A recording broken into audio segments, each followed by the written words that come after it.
बार बार खांसते रहना, है ना, बलगम के साथ खांसी आना, या सांस लेने में तकलीफ होना, या श्वास न आना, या इसको हम बोलते हैं शॉर्टनेस ऑफ ब्रीथ, है ना, बहुत बार घबराहट के साथ श्वास आती है। ये जो सिम्टम्स हैं, ये सिम्टम्स हमारे को बताते हैं कि कहीं ना कहीं इस तरीके के सिम्टम्स अस्थमा के शिकार हो रहे हैं, है ना। यानी अस्थमा में क्या होगा, इसको हम ब्रोंकियल अस्थमा भी कह सकते हैं। अस्थमा तो एक डिजीज हो गई, अगर हम इसे समझें तो ये ब्रोंकियल अस्थमा भी होगा। ब्रोंकियल क्या है?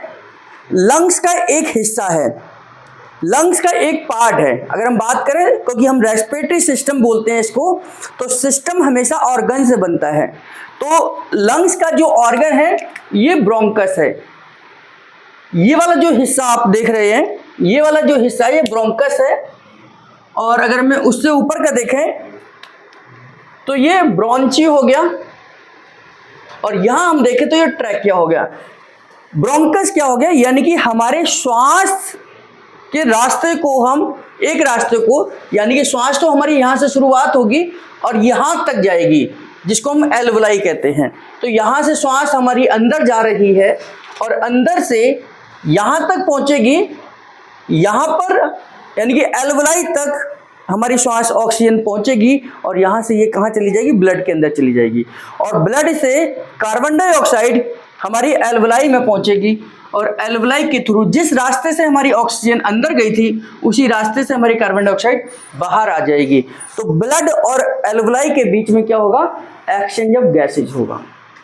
तो कहीं ना कहीं जब हमारे इस रास्ते में कुछ रुकावट आ जाती है, कोई दिक्कत आती है, तो वहां पर श्वास लेने की तकलीफ शुरुआत हो जाती है, जिसको हम अस्थमा के नाम से भी जानते हैं, और जिसको हम ब्रोंकियल अस्थमा कहते हैं। ब्रोंकियल किससे बना? ब्रोंची से बना या ब्रोंकस से बना, है ना। ब्रोंची किससे? ब्रोंकियल अस्थमा मतलब ब्रोंकस या ब्रोंकियल से बना।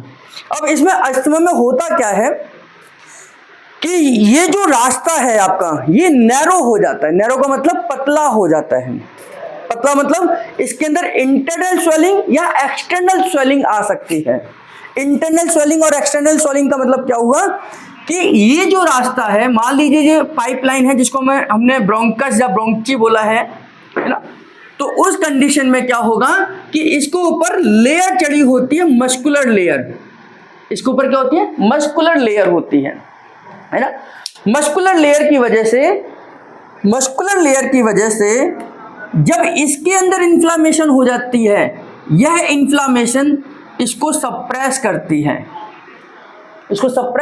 है, और कहीं ना कहीं हमारी जो विंड पाइप है, यानी कि हमारी श्वास लेने की नली है, ये कंप्रेस हो जाती है, और यहाँ से हवा का जाने और आने का डिस्टर्बेंस हो जाता है, यानी कि यहाँ पर हमारी हवा जाने और आने में दिक्कत होती है। तो ये हो गई हमारी एक्सटर्नल इन्फ्लामेशन। इंटरनल इन्फ्लामेशन क्या होगी? ये हमारा जो विंड पाइप है, यहाँ पर म्यूकस सिक्रेशन होता है। हमने पहले भी पढ़ा है कि हमारी जो विंड पाइप है, यानी कि हमारे जो श्वास लेने की नलिका है, इसमें म्यूकस फॉर्मेशन सबसे ज़्यादा है। हमारी पूरी बॉडी में कहीं कहीं कुछ जगहों पर म्यूकस फॉर्मेशन ज़्यादा है। जैसे हमारे डिसेंडिंग कॉलोन में, हमारी जो लार्ज इंटेस्टाइन है, लार्ज इंटेस्टाइन में जो हमारा ट्रांसवर्स कॉलोन है और डिसेंडिंग कॉलोन है, एक डिसेंडिंग कॉलोन में म्यूकस फॉर्मेशन सबसे ज़्यादा है, और वो होनी भी चाहिए। क्यों? क्योंकि यहाँ पर पानी की मात्रा कम है, और पानी की मात्रा कम होने की वजह से हमारे मोशन को आगे भेजने का काम कौन करता है? यही डिसेंडिंग कॉलोन में बनने वाली म्यूकस।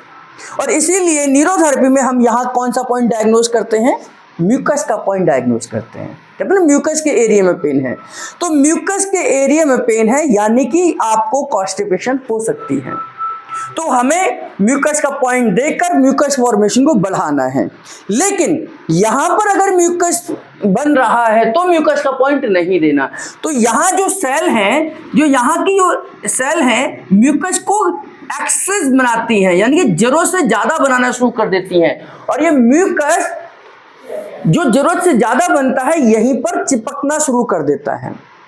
यहीं पर चिपकना शुरू कर देता है, यहीं पर ब्लॉक होना शुरू कर देता है। और जब म्यूकस, जब ये पाइपलाइन है, इतनी बड़ी पाइपलाइन है, इसके अंदर कचरा जमा होने लग जाए म्यूकस के रूप में, तो भी रास्ता छोटा हो जाएगा, तो भी रास्ता छोटा हो जाएगा। तो यानी कि एक्सेस म्यूकस बनने की कंडीशन में भी ये रास्ता क्या है, पतला होने लग जाता है, रास्ता पतला होने लग जाता है। और ऐसी कंडीशन जब हम सांस लेते हैं तो आपने सुना होगा कि अस्थमा के पेशेंट को सीटी की आवाज आती है।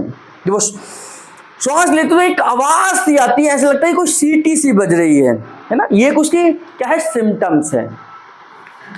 क्या सिम्टम्स है अस्थमा के पेशेंट का? जब वो श्वास लेता है तो एक श्वास छोड़ते और लेते समय एक सीटी की आवाज आती है, क्योंकि हवा उस रास्ते से टकराती हुई जाती है, हवा उस रास्ते से टकराती हुई जाती है, और टकराने की वजह से वहां एक साउंड क्रिएट करती है, जो कि हमें वहां पर सीटी सी आवाज सुनाई देती है। सांस लेने में तकलीफ होगी। जो हमारा विंड पाइप है, हमारा विंड पाइप है, ये सिकुड़ता है और फैलता है, सिकुड़ता है और फैलता है ना। जब मैं श्वास लेता हूं तो मेरा लंग्स फैलना चाहिए, है ना, पेट फूलना चाहिए, लंग्स भी फैलना चाहिए, पेट भी फूलना चाहिए। जब मैं श्वास छोड़ता हूं तो लंग्स भी सिकुड़ना चाहिए और पेट भी सिकुड़ना चाहिए। अगर ये दोनों एक साथ हो रही है, यानी कि श्वास लेने पर आपका लंग्स भी फैलना चाहिए और पेट भी फूलना चाहिए, तो यानी कि आपके श्वास की गति ठीक चल रही है। अगर श्वास छोड़ने पर लंग्स तो सिकुड़ेगा ही सिकुड़ेगा, तभी बाहर आएगी, और पेट भी सिकुड़ना चाहिए, लेकिन 90% केसेस में लोगों का उल्टा होता है। जब हम श्वास लेते हैं तो पेट अंदर जाता है, जब हम श्वास छोड़ते हैं तो पेट बाहर आता है। हमें अपनी गति भी चेक करनी चाहिए कि क्या मेरी गति सही चल रही है। तो श्वास लेने का तरीका, सही तरीका क्या है कि जब हम श्वास को लेंगे तो पेट फूलना चाहिए, जब हम श्वास को छोड़ेंगे तो पेट पिचकना चाहिए। तो ऐसा ही कुछ हमारे इस विंड पाइप में भी होता है। ये सिकुड़ता है, फैलता है, सिकुड़ता है, फैलता है, सिकुड़ता है, फैलता है। लेकिन जब ये इन्फ्लामेशन हो जाती है, asthma is a inflammatory disorder, है ना, asthma is a inflammatory disorder, यानी कि इन्फ्लामेशन की वजह से आने वाली बीमारी है। चाहे वो इंटरनल इन्फ्लामेशन हो, चाहे वो एक्सटर्नल इन्फ्लामेशन हो। तो इंटरनल इन्फ्लामेशन और एक्सटर्नल इन्फ्लामेशन में क्या होता है कि ये नैरो हो जाती है, संकीर्ण हो जाती है, यहाँ पर ये टाइट हो जाती है, और धीरे धीरे यहाँ पर इसके सिकुड़ने और फैलने की शक्ति खत्म होती चली जाती है। और सिकुड़ने और फैलने की शक्ति जब खत्म होती चली जाती है तो श्वास लेने भी तकलीफ होती है, श्वास छोड़ने में भी तकलीफ होती है। जब हम श्वास लेंगे तो ये फैलनी चाहिए, तो जब फैलेगी नहीं तो श्वास हमारी शॉर्ट जाएगी, यानी छोटी श्वास हो जाएगी। और जब हमें श्वास छोड़ रहे हैं तो उस समय पर हमारा ये सिकुड़ना चाहिए। जब वो सिकुड़ेगा नहीं तो हमारी श्वास भी बाहर प्रॉपर तरीके से नहीं आएगी। तो श्वास लेने में भी तकलीफ और श्वास छोड़ने में भी तकलीफ हो सकती है। आपको ज्यादातर खांसी, बलगम, शॉर्टनेस ब्रीथ, ये आपको ज्यादातर आपने देखा होगा कि नाइट के समय में ही तंग ज्यादा करता है। बहुत सारे लोगों को खांसी बहुत ज्यादा आती है रात के समय पर। बहुत ज्यादा लोगों को श्वास लेने में तकलीफ होती है, क्योंकि जब हम लेटी अवस्था में होते हैं तो हमारा ये जो विंड पाइप है इस पर प्रेशर ज्यादा पड़ता है, और आपके गलत तरीके के लेटने से भी हमारी विंड पाइप पर प्रेशर पड़ता है, जिसकी वजह से हमें रात के समय पर अस्थमा ज्यादा तंग करता है दिन की अपेक्षा में। और ये जो आपका विंड पाइप है, यानी कि इनमें कहीं ना कहीं इंटरनल स्वेलिंग आना हमारा अस्थमा है, हमारा अस्थमा की पहचान है। और अस्थमा को हम न्यूरोथेरेपी में ठीक कर सकते हैं, क्योंकि हम इन्फ्लामेटरी डिजीज पर भी काम करते हैं। यहाँ म्यूकस फॉर्मेशन ज्यादा है तो हम उसको रोकने पे काम करेंगे, क्योंकि ये जो म्यूकस फॉर्मेशन है ये कहीं ना कहीं हमारे सिंपैथेटिक और पैरासिम्पैथेटिक नर्वस सिस्टम के द्वारा कंट्रोल होता है। हमारे सलाइवा का बनना, हमारे इंटेस्टाइन का काम करना, हमारे इंटेस्टाइन का रुक जाना, ये सब कहीं ना कहीं हमारे सिंपैथेटिक और पैरासिम्पैथेटिक नर्वस सिस्टम के द्वारा कंट्रोल होता है। तो हम इसके दोबारा से लचीलेपन को वापस ला सकते हैं। यहाँ म्यूकस अगर ज़्यादा फॉर्मेट हो रहा है तो हम इसको रोक सकते हैं, क्योंकि ये कहीं ना कहीं हमारा सिंपैथेटिक और पैरासिम्पैथेटिक नर्वस सिस्टम का इनबैलेंसिंग हो रहा है, और ये हम जानते हैं कि ये हमारे नर्वस सिस्टम के द्वारा कंट्रोल होता है। अब इसमें समझने की बात यह है कि हमारा लंग्स कैसे काम करता है। इसको थोड़ा सा आप समझ लीजिए कि हम नोज से यानी कि नाक से श्वास को लेते हैं, और ये श्वास हमारी नेसोफेरिंक्स से होते हुए हमारे ये जो पार्ट है इसे नेसोफेरिंक्स या लैरिंक्स बोलते हैं, और लैरिंक्स ये वाला पार्ट है जिसको हम स्वर पेटी भी कहते हैं। स्वर पेटी मतलब हम जिस हमारे जो साउंड आता है, हम जो बोलते हैं, ये हमारे लैरिंक्स के हिस्से से आवाज़ क्रिएट होती है। यहाँ से आवाज़ साउंड क्रिएट होता है, और ये श्वास इस रास्ते से होते हुए हमारे ट्रैकिया से गुजरती है, और ट्रैकिया से पहले एक दरवाज़ा आता है जिसको हम क्या बोलते हैं, एपिग्लोटिस कहते हैं। एपिग्लोटिस क्या है? हमारे ट्रैकिया और हमारे ईसोफेगस के बीच का दरवाज़ा है, कि जब हम श्वास लेते हैं तो हमारी श्वास पेट में ना चली जाए। एक होता है कि जब हम खाना खा रहे हैं तो हमारा खाना जो है हमारे विंड पाइप में ना चली जाए, और ये जो श्वास वाला रास्ता है, श्वास लेने पर हमारा पेट में ना चली जाए। इन दोनों के बीच में एक दरवाज़ा है जिसको हम क्या बोलते हैं, एपिग्लोटिस बोलते हैं, कि हमारा खाना खाते समय पर खाना हमारे फूड पाइप में ही जाए, हमारे विंड पाइप में ना चला जाए। तो उसके लिए हमारा एपिग्लोटिस स्लाइडिंग डोर की तरह यहाँ पर काम करता है, क्योंकि इसके बराबर में ही हमारा फूड पाइप है। तो एपिग्लोटिस के बाद में ट्रैकिया से होते हुए हमारी श्वास जाती है ब्रोंची, यानी कि यहाँ से आगे जाकर ये दो ब्रांचेस में डिवाइड हो जाती है। ट्रैकिया जब आगे जाकर दो हिस्सों में डिवाइड होती है तो इसको हम क्या बोलते हैं, ब्रोंची कहते हैं। क्यों? क्योंकि यहाँ पर इसके ब्रांचेस बन गए हैं। ब्रांचेस बन गए तो ये एक हमारा राइट लंग्स और एक हमारा लेफ्ट लंग्स, या इस तरीके से ये हमारा राइट हो गया, क्योंकि जब भी कोई व्यक्ति सामने खड़ा होगा तो आपके अपोजिट डायरेक्शन में होगा, तो ये हमारा राइट लंग्स हो जाएगा, और ये हमारा क्या हो जाएगा, लेफ्ट लंग्स हो जाएगा। हमारे राइट लंग्स में अगर हम बनावट में देखें तो हमारे राइट लंग्स में 3 चैम्बर्स होते हैं, जबकि हमारे लेफ्ट लंग्स में 2 ही चैम्बर होते हैं। यानी कि हमारा राइट लंग्स लेफ्ट लंग से थोड़ा सा बड़ा होता है, क्योंकि लेफ्ट में हमारा थोड़ा सा हार्ड आ जाता है ना। एरिया तो हमारा फिक्स है, उतने ही एरिया में है, तो एरिया ज़्यादा हो नहीं सकता। तो लेफ्ट वाला जो लंग्स है हमारा 2 चैम्बर्स हैं, जबकि राइट वाले चैम्बर्स हमारे 3 चैम्बर्स हो जाते हैं। हमारा राइट वाला लंग्स थोड़ा सा ऊपर होता है, लेफ्ट वाला लंग्स थोड़ा सा नीचे होता है ना। तो यहाँ तक हमारी श्वास पहुँची हमारे ब्रोंची तक, आगे जाकर ये ब्रोंकस में डिवाइड हो जाती है। अगर हम ट्रैकिया ब्रोंची में डिवाइड हुई, ब्रोंची आगे जाकर जैसे ही लंग्स में एंटर करती हैं ये ब्रोंकस में डिवाइड हो जाती हैं, और ब्रोंकस आगे जाकर हमारे छोटे छोटे ब्रोंक्यूल्स में डिवाइड होते हैं, और ब्रोंक्यूल्स आगे जाकर एल्वोलाई में डिवाइड होते हैं। ये उसी तरीके से हैं जैसे एक पेड़ का निर्माण होता है। एक पेड़ क्या है, ये हमारा एक पेड़ है, मान लीजिए इसको हमने ट्रैकिया कहा। ट्रैकिया आगे हमारा पेड़ अलग अलग शाखाओं में डिवाइड हो गया है ना, अलग अलग शाखाओं में डिवाइड हुआ, तो यहाँ ये ब्रोंची बन गया। आगे जाकर ये हमारी और ब्रांचेस बन गई, तो ये हमारी ब्रोंकस बन गई, और ब्रोंक्यूल्स से फिर और छोटी छोटी शाखाएं निकली, इनको हम ब्रोंक्यूल्स कह सकते हैं। और ब्रोंक्यूल्स से आगे जाकर इन पर छोटी छोटी पत्ती निकलती हैं, इन पर फल निकलते हैं। इन फल और पत्तियों को हम क्या कहते हैं, एल्वोलाई कहते हैं, है ना। तो एक पेड़ का निर्माण जैसे है वैसे ही हमारे लंग्स का निर्माण होता है, छोटी छोटी और शाखाएं, और एंड में जाकर हमारे ये एल्वोलाई तक पहुंच जाते हैं। ये एल्वोलाई हमारे पत्ते हो सकते हैं, एक पौधे के, एक पेड़ के, या फल हो सकते हैं जिनसे कि हमारा सबसे छोटा इकाई बन जाती है। तो एल्वोलाई हमारे लंग्स की सबसे छोटी इकाई होती है, और यहाँ से लेकर यहाँ तक ऑक्सीजन पहुँचती है। एक एल्वोलाई इस तरीके से एक छोटा सा एक गुच्छ, वो मान लीजिए एक सेल है, और इसको चारों तरफ से ब्लड घेर लेता है, ब्लड कैपिलरीज इसे घेर लेती हैं।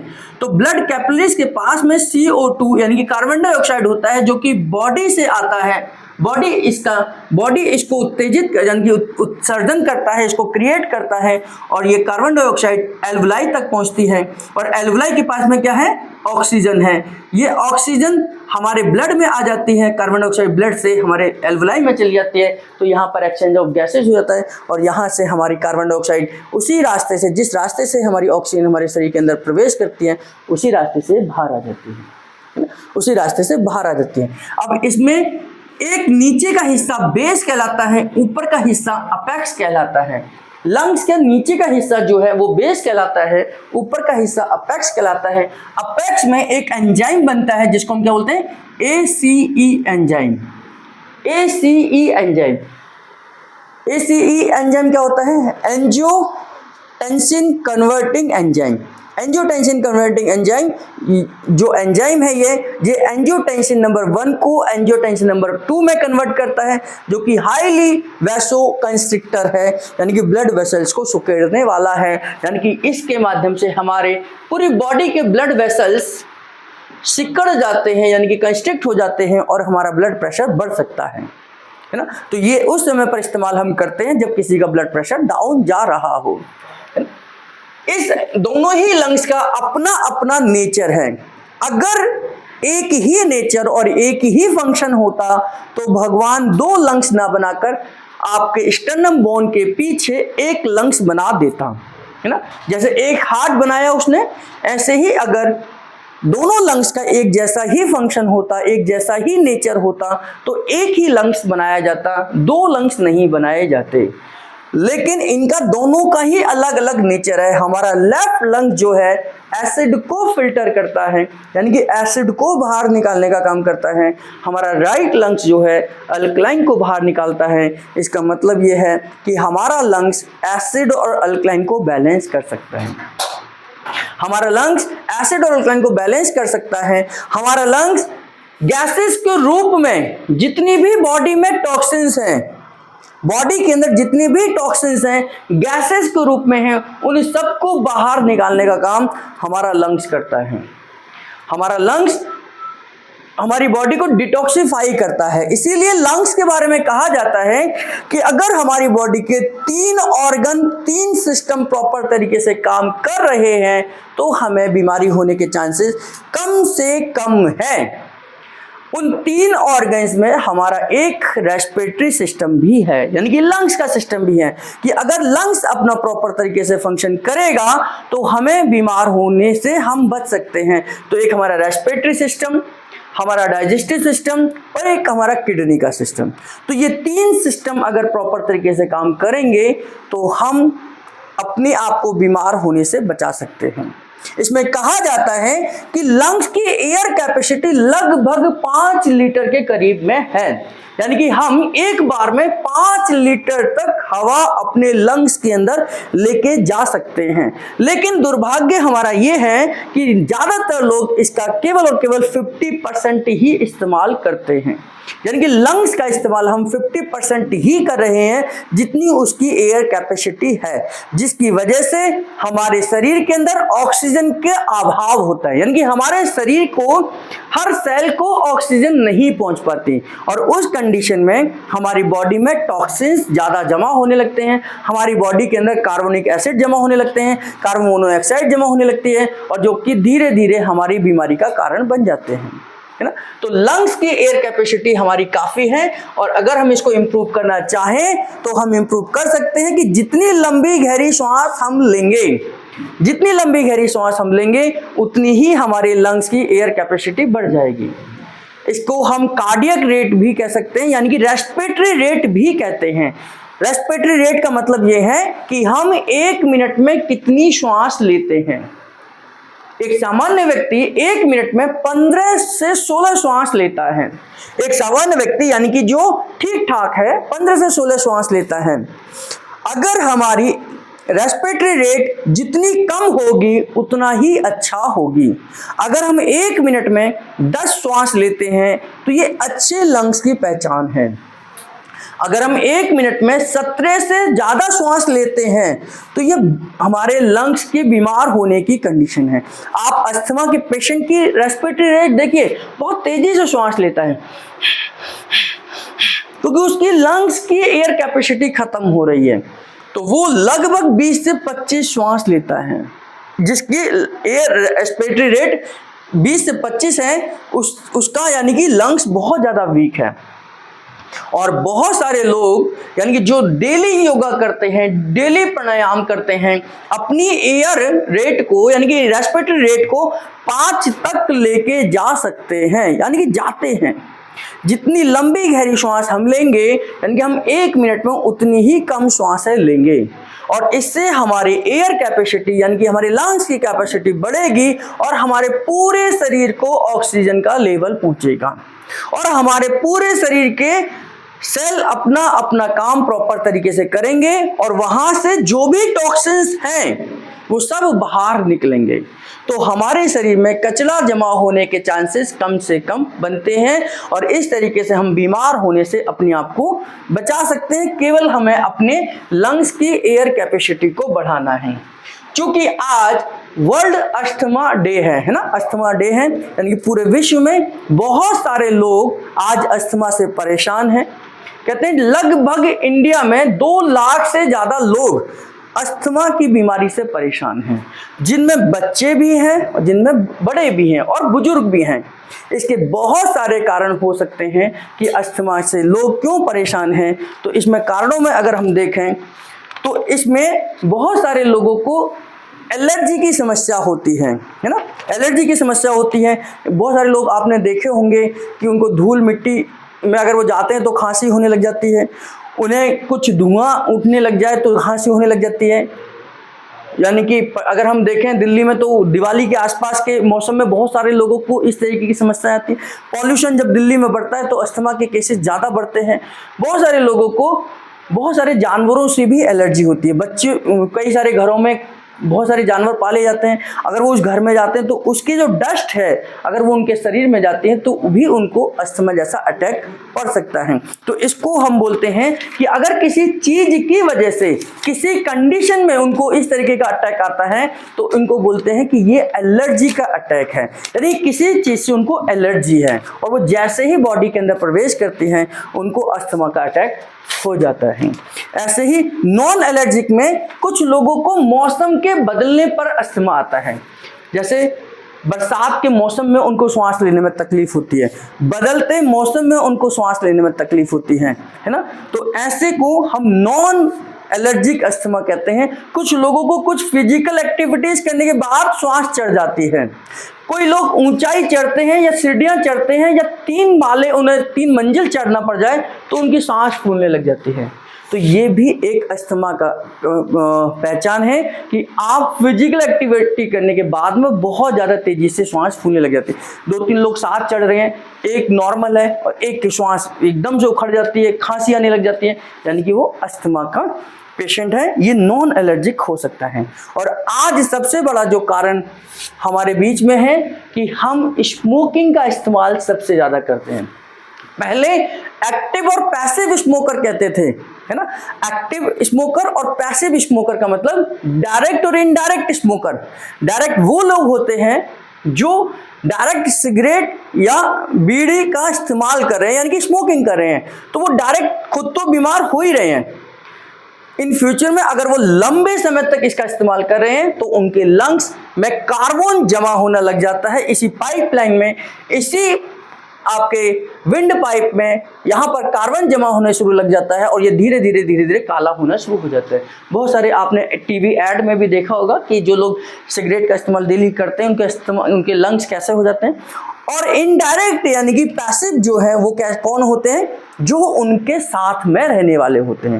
यानी कि एक सीट पर ये सिगरेट पी रहे हैं और साथ में ये बैठे हुए हैं, तो ये डायरेक्ट स्मोकर हो गए और वो इनडायरेक्ट स्मोकर हो गए, जिनको हम पैसिव स्मोकर कहते हैं।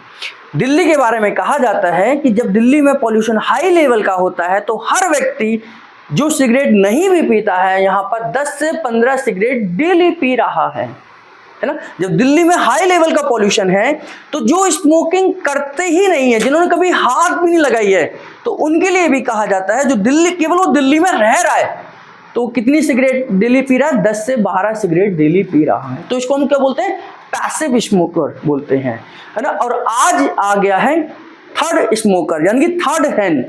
फर्स्ट हैंड, सेकंड हैंड और थर्ड हैंड का मतलब है कि मान लीजिए आप यहाँ पर कोई व्यक्ति सिगरेट पिया और पीने के बाद में वो चला गया, है ना, लेकिन कोई जो नॉन स्मोकर है वो यहाँ आता है और उसी कमरे में रहता है, तो यहाँ जो उसके पार्टिकल्स होंगे स्मोकिंग के वो उस थर्ड पर्सन को भी परेशान कर सकते हैं। हालांकि वो स्मोकर के साथ नहीं है, जो स्मोकिंग कर रहा है वो भी नहीं है, वो उसके साथ में भी नहीं है, लेकिन वो तीसरा व्यक्ति वो है जो ऐसे एरियो में रहता है। यानी कि हम क्या है, थर्ड स्मोकर हैं।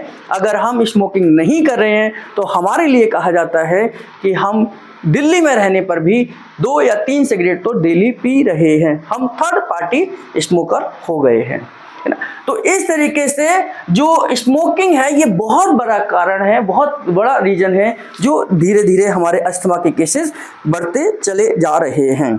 इसमें इन्वायरमेंटल फैक्टर होता ही है, जैसे हम चाहे ना चाहे पॉल्यूशन हमारे चारों तरफ है, वो होता है। जेनेटिक इफेक्ट भी हो सकता है। अगर मेरे फोरफादर में से या मेरे फोरफादर में किसी को अस्थमा जैसी दिक्कत रही है, दमा, अस्थमा, जिसको हम श्वास की समस्या कहते हैं, तो वहां पर जीन्स गड़बड़ी आ जाती है। और जेनेटिक इफेक्ट क्या है, इन फ्यूचर में नेक्स्ट जनरेशन में ट्रांसफर हो जाती है। अगर मेरे फादर को श्वास की दिक्कत रही है तो वो जीन्स वीक हो गए वहां पर लंग्स के, और जो लंग्स के वीक हुए हैं वो कहीं ना कहीं मेरे में ट्रांसफर हुए। अगर मैंने अपने लंग्स का ध्यान नहीं रखा तो इन फ्यूचर में 101% मुझे अस्थमा से रिलेटेड परेशानियां, यानी कि लंग से रिलेटेड परेशानियां आ सकती हैं। इसको हम जेनेटिकली इफेक्ट कहते हैं, कि जिसकी वजह से ये बीमारी बढ़ सकती है ना। रेस्पिरेटरी इन्फेक्शन है, बहुत सारे लोगों को बचपन में निमोनिया हो जाता है, बहुत सारे लोगों को श्वास से संबंधित कुछ समस्याएं हो जाती हैं। तो उन लोगों के लंग्स बचपन में ही वीक हो गए, तो उन लोगों को इन फ्यूचर में जब वो बड़े एडल्ट होते हैं तो यहाँ के इन्वायरमेंटल फैक्टर या पैसिव स्मोकर के रूप में उनको अस्थमैटिक अटैक आ सकता है, क्योंकि उनका लंग्स तो पहले से वीक है, केवल एक झटका लगना बाकी है, और जो झटका उनके इन्वायरमेंट या उनके आसपास की वजह से लग जाता है, और जिसके कारण से वो अस्थमैटिक अटैक के शिकार हो जाते हैं। सिम्टम्स क्या होंगे, चेस्ट पेन हो सकता है, श्वास लेने में दिक्कत हो सकती है, श्वास लेने में सीटी की आवाज सुनाई दे सकती है, रात भर खांसी बनी रह सकती है, और शॉर्ट नेट ब्रीथ, जल्दी श्वास लेंगे जल्दी छोड़ेंगे, जल्दी श्वास लेते हैं जल्दी छोड़ते हैं। और एक और सिम्टम्स में आता है कि उनके श्वास लेने पर यहाँ पर गड्ढा बन जाता है ना। बहुत सारे लोगों को आपने देखा होगा इतनी तेजी से श्वास लेते हैं कि उनको यहाँ पर ये गड्ढा बन जाता है। तो इसको, ये भी सिम्टम्स आपका होगा कि ये अस्थमा का पेशेंट बन सकता है, यानी कि अस्थमा का पेशेंट है। इससे बचाव के लिए केवल और केवल हमारे पास 2 ही तरीके हैं। पहला तरीका ये है कि हम दिल्ली तो छोड़ नहीं सकते, तो दिल्ली में ही रहना है, तो हमें अपने लंग्स को मजबूत रखना है।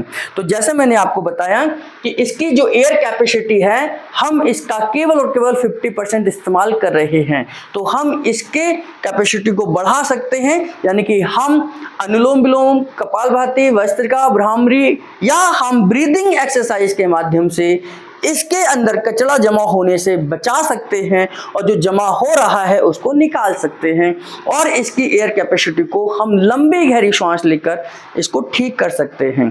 दूसरा रास्ता ये है कि हम कोशिश करें कि जिन चीज़ों से ये दिक्कत बढ़ सकती है उनसे बचकर रहें। पैसिव स्मोकर ना बने, थर्ड हैंड स्मोकर ना बने, या हमने आसपास के एरिया में ये कोशिश करें कि हम इन्वायरमेंट को चेंज नहीं कर सकते, लेकिन अपने सहपाठी को चेंज कर सकते हैं। हम जिस जहाँ पर रह रहे हैं वहाँ पर थोड़ा बहुत चेंज कर सकते हैं। तो जो चीज़ें हम चेंज कर सकते हैं उन चीज़ों को लें। तीसरा जो काम हम कर सकते हैं, ये तो हम कर ही सकते हैं, एंटीऑक्सीडेंट का इस्तेमाल करें। एंटीऑक्सीडेंट जो फल और सब्जियां हमारे शरीर के अंदर से टॉक्सिन्स को रिमूव करने का काम करती हैं, उनका इस्तेमाल हम दिन में 1 बार जरूर करें, और किसी भी तरीके का करें, यानी कि बदल बदल कर सकते हैं। जैसे हरे धनिए, पत्ते वाला जो हरा धनिया होता है, पत्ते वाला हरा धनिया, अगर हम उसका पानी डेली 21 दिन लगातार पिए तो हमारी बॉडी से हैवी मेटल्स को निकालने का काम करता है ना।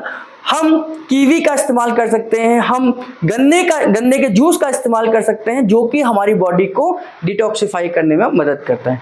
पानी का इस्तेमाल ज़्यादा से ज़्यादा करें। पानी आपकी बॉडी को डिटॉक्सिफाई करता है, आपकी बॉडी में टॉक्सिन्स को जमा नहीं होने देता है, और सप्ताह में 1 दिन लिक्विड फास्ट कर सकते हैं।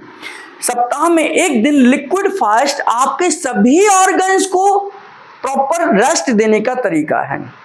आप एक दिन, सप्ताह में एक दिन लिक्विड फास्ट, यानी कि भूखे नहीं रहना, लिक्विड पर जाना है। छाछ ले सकते हैं आप, दूध ले सकते हैं आप, जूस पी सकते हैं आप, सूप पी सकते हैं, पतला दलिया ले सकते हैं, पतली खिचड़ी ले सकते हैं, दाल का पानी ले सकते हैं। उस दिन आपने केवल लिक्विड फास्ट जाना है, लिक्विड पर जाना है।